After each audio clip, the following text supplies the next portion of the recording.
Hola, buenos días. Saludos, muchos saludos desde España. Un gran abrazo para todos ustedes, amigos, amigas, colegas, eh, amigos todos y colegas todos en el diseño. Es un gran honor estar con ustedes y un placer muy grande. Agradezco vuestra invitación y sin más, me lanzo ya a exponer algunas ideas sobre la visión, las tendencias y sobre todo hacia dónde tenemos que dirigir el pensamiento crítico y creativo del diseñador. Mira, en primer lugar, quisiera decirles que el diseño gráfico se puede sintetizar en pocas palabras.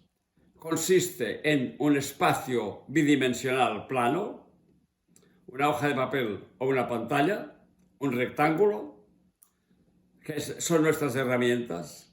También un repertorio de imágenes muy diverso, inagotable, muchas imágenes diversas. Un repertorio tipográfico de muchos caracteres tipográficos y una gama de colores. El diseño gráfico acaba finalmente en eso. Un gran plano de dos dimensiones y un repertorio de elementos que combinar. ¿Dónde está la creatividad? La creatividad está en la combinatoria de estos elementos de que disponemos. Y esta combinatoria está orientada por un proyecto que es lo que queremos comunicar. Por tanto, la creatividad no está en las herramientas, sino en cómo combinamos las herramientas y todos los elementos disponibles para esta comunicación.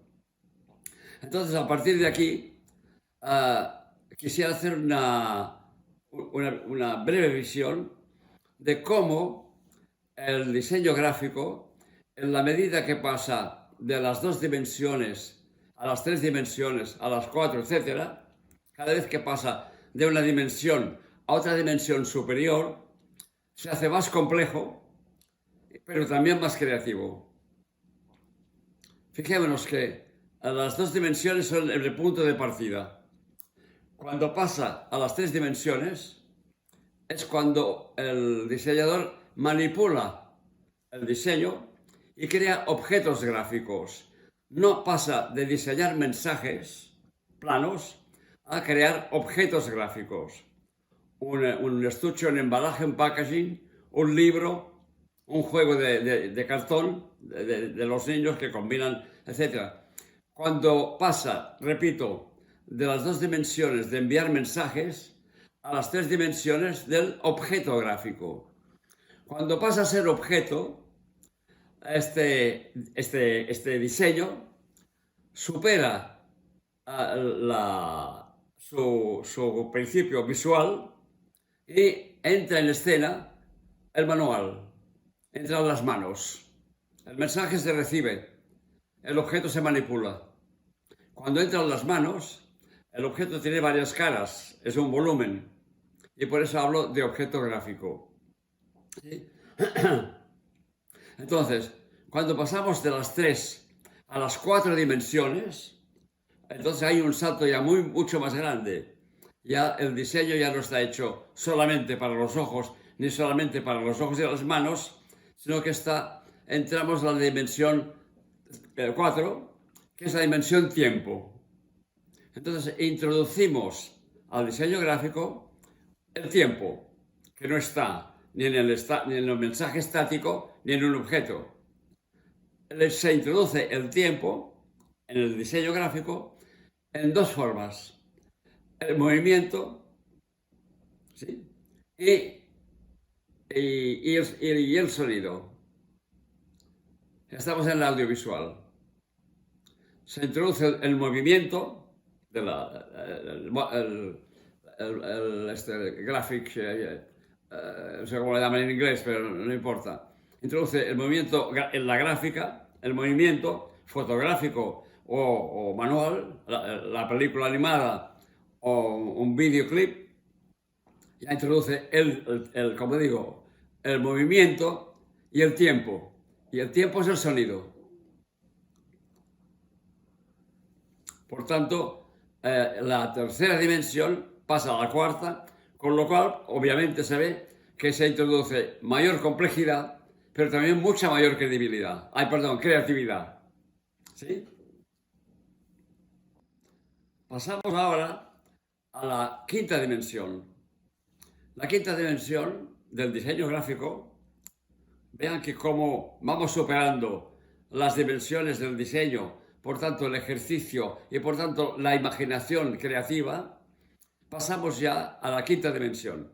La quinta dimensión es la interactividad. La interactividad es una dimensión que se incluye en el tiempo, obviamente, igual como la lectura, como la música, todo aquello que se desarrolla en el tiempo se impone en la cuarta dimensión, que es el tiempo. Pero con la quinta dimensión se interpone ya una dimensión que es básicamente y fundamentalmente comunicativa. Es el intercambio, la interactividad de un proyecto de diseño cualquiera. Y queda todavía otra dimensión. La quinta dimensión es cuando el lugar, el espacio de trabajo es el espacio tridimensional. Y esto se caracteriza sobre todo por los proyectos de señalética. La señalética de interior, señalética ya saben que es la señalización de interiores. En cambio, la señalización urbana y vial, esto es señalización. Llamamos señalética a la señalización de interior. Señalizar un aeropuerto, señalizar un museo, un centro hospitalario, un parque de atracciones, etc.